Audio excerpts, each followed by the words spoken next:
us4trump.com. In a little covered presser today, Congressman Jim Jordan, Mark Meadows, Lee Zeldin, Matthew Gaetz, and 8 other members of Congress gathered to announce the next steps to discover what happened in the corrupt Obama-era FBI and DOJ. The meeting called for the president to release documents. Moreover, the group called for a second special counsel.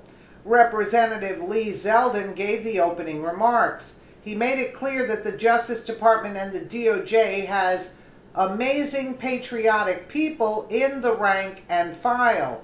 He hit the point home that this is about the individuals at the highest levels of these legendary historic agencies. In addition, Zeldin said the high-ranking officials and their misconduct reflects on them and not on everyone else. Jump in the Wayback Machine. Zeldin reviewed that on May 22nd, a 12-page resolution was written by Congress. In the resolution was signed by 19 members of Congress and detailed misconduct at the highest levels of the Obama-era FBI and DOJ. It included FISA abuse. Specifically, they wanted to know how and why the Hillary Clinton email investigation ended and how and why the Trump-Russia investigation began. Very interesting questions, that's for sure. Additionally, 33 members of the House now sponsor this resolution and are calling for a second special counsel. Fast forward to today, this is what guilt looks like, folks. Actual evidence as opposed to a fishing expedition to find a crime. Since May, he said, even more misconduct has been discovered. As a result, congressmen are now calling for the following 3 points to happen so that justice will prevail. First, they call on the President of the United States to declassify documents of the Carter Page FISA applications. He carefully explained, except necessary redactions that must truly stay declassified, and the 20 pages of the last FISA renewal, the renewal that Rod Rosenstein signed. Specifically, pages 10 to 12 and 17 to 34, along with the associated footnotes. Zeldin said this will prove that the highest levels of the DOJ and FBI failed to provide the FISA court with critically important information when they requested a warrant to spy on Carter Page and others. I'd like to add, bring the judge in why she didn't file charges against them. So she's corrupt too, or he's corrupt, whoever that may be. Second, they call on President Trump to declassify and release all 12 of Bruce Orr's 302s. They are confident that the 302s contain information that should have been reported to the FISA court, but wasn't. Third, they call on President Trump to release and declassify the documents that were provided to the Gang of 8. The documents contained exculpatory evidence regarding Carter Page and others. These documents should have been provided to the FISA court, but weren't, Zeldin said. Folks, this is what guilt looks like as opposed to a fishing expedition to find a crime such as what Mueller is doing. Watch karma catches up to the FISA abuse Obama-era leaders. We'll watch a little bit of it. It's 34 minutes. Good afternoon, everybody. Before I begin, I would like to say this. The ranks of our Justice Department and FBI are filled with amazing, patriotic men and women who passionately love their jobs and our country. They take their oaths seriously and perform their jobs exceptionally. They enforce our rule of law and make us proud each and every day in the performance of their duties. It is deeply unfortunate that individuals at the highest levels of these legendary historic agencies weaponized their powers and acted highly improperly. Their misconduct is a reflection on them, not on everyone else performing their responsibilities to the very best of their abilities and making everyone in our nation so proud of them each and every day. In May of this year, 19 members of Congress introduced a 12-page House resolution detailing misconduct at the highest levels of the DOJ and FBI with regards to FISA abuse, how and why the Hillary Clinton email probe ended, and how and why the Donald Trump Russia probe began. This resolution also called for the appointment of a second special counsel to investigate this gross misconduct, with the understanding that the Justice Department cannot be expected to investigate itself. 33 members of the House now sponsor this resolution calling for the appointment of a second special counsel, because we and our constituents want transparency and accountability. And yet, since the introduction of this resolution, further evidence has come to light of misconduct at the highest levels of the DOJ and FBI. The same principles that motivated us to introduce our resolution then are driving us with even more determination and resolve today. I am joined here today by several of my colleagues, including Congressman Meadows, Jordan, Gates, and others, to call on the President of the United States, Donald Trump, to declassify and release important information for the American public. As I stated in my tweet yesterday, quote, powers were abused, the FISA court was misled, and we have zero tolerance for any of it. There are 3 parts to our request. 1, we are calling for the declassification and release of the Carter Page FISA applications.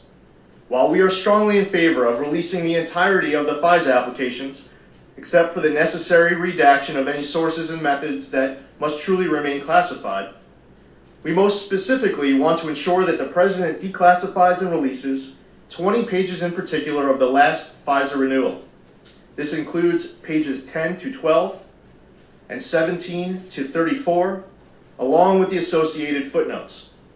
We are confident that the FISA applications will prove that the highest levels of the DOJ and FBI failed to provide the FISA court with critically important information when they requested a warrant to spy on Carter Page and others. Part 2 of our request is that we are calling on the President to declassify and release all 12 of the Bruce Orr 302s. We are confident that these 302s contain critically important information that should have been provided to the FISA court but wasn't. Part 3. We're also calling for the declassification and release of the documents provided to the Gang of 8 that contain exculpatory evidence regarding Carter Page and others. We are confident that these documents also contain critically important information that should have been provided to the FISA court but wasn't. In October 2016, the FBI and DOJ used politically biased, unverified sources to obtain a warrant from the FISA court to surveil a U.S. citizen, Carter Page. The warrant, along with 3 renewals, also would have enabled investigators to access Page's communications with other Americans, including other Trump campaign associates. The warrants grant U.S. intelligence and law enforcement agencies sweeping power to collect bulk information and conduct about collection, which results in surveillance of a broad array of private communications from the past, present, and future, including those of U.S. citizens not specifically targeted in the FISA authorized warrant. To obtain these warrants, FISA and DOJ officials submitted an unverified dossier prepared by Christopher Steele to the FISA court. The officials failed to disclose that Christopher Steele was hired by the firm Fusion GPS, which was hired by the Democratic National Committee and Hillary Clinton campaign to prepare this dossier, and that the source was unreliable and was soon thereafter going to be terminated as a source. The FISA court was not informed that Christopher Steele was actively opposed to the election of Donald Trump, that he was the unnamed source cited in the media reports that the FBI used to corroborate his dossier, and that Fusion GPS had been hired to perform previous anti-Trump research efforts in 2015. The Woods procedures, which are the FBI's mandatory vetting process required for all FISA warrant applications instituted to ensure that all the facts contained in the application are accurate and verified to clearly support probable cause for a warrant, were not followed. Former Director Comey admitted in sworn testimony to the Senate Judiciary Committee on June 8, 2017 that material contained in the Steele dossier was known to be both salacious and unverified. Since FISA warrant applications are rarely turned down, are almost never subject to appeal, and are presented in closed court with no public record where the government is not challenged by any defense, it is imperative that the government take extra care to validate the information being utilized to build their case before they take the extraordinary step of waiving rights of a U.S. citizen without his or her knowledge or the opportunity to present a defense. At the FISA court, the government has a responsibility not only to provide its best evidence in support of its application, but also the best evidence it has against its case. In this case, the DOJ failed to do so. There apparently was very important exculpatory evidence that was provided to the Gang of Eight that was not even presented to the FISA court. These deeply flawed and questionable FISA warrant applications utilizing illicit sources and politically biased intelligence were approved by DOJ and officials and FBI officials at the highest levels before being presented to the FISA court. It was further hidden from the FISA court that Nellie Orr, the wife of the fourth highest ranking DOJ official, Bruce Orr, worked for Fusion GPS. The court also wasn't notified that even after Steele was terminated as a source by the FBI for leaking information to the press, the FBI continued to effectively use him as a source via Steele's contacts with Bruce Orr. Despite the troubling fact that he was terminated as a source by the FBI for leaking information to the press and for other reasons, the FBI continued to use him through Bruce Orr. Christopher Steele directly transmitted the dossier and other information through Bruce Orr to the FBI, which then submitted allegations from the dossier to the FISA court. The details of the interviews between the FBI and Orr are laid out in a series of 302s written by the FBI, but the DOJ continues to improperly keep those 302s as classified. In February 2018, the President of the United States declassified information within a memorandum by the House Intelligence Committee, which revealed that, before and after Steele was terminated as a source, he maintained contact with DOJ via then Associate Deputy Attorney General Bruce Orr, a senior DOJ official who worked closely with Deputy Attorney Generals Yates and Rosenstein. Shortly after the election, the FBI began interviewing Orr, documenting his communications with Steele. For example, in September 2016, Steele admitted to Orr his feeling against then-candidate Donald Trump when Steele said he was desperate that Donald Trump not get elected and was passionate about him not being president. End quote.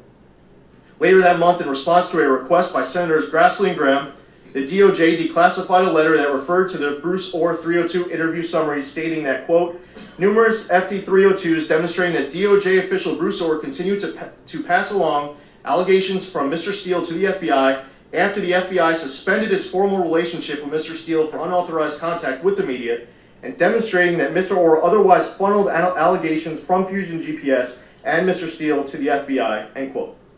In May of 2018, as we can see, this is a long interview here, statements that they're making. Very interesting. I think I might make a second video for the rest of the, or just put it up in full, because it's quite long. But, all right, it seems like they're getting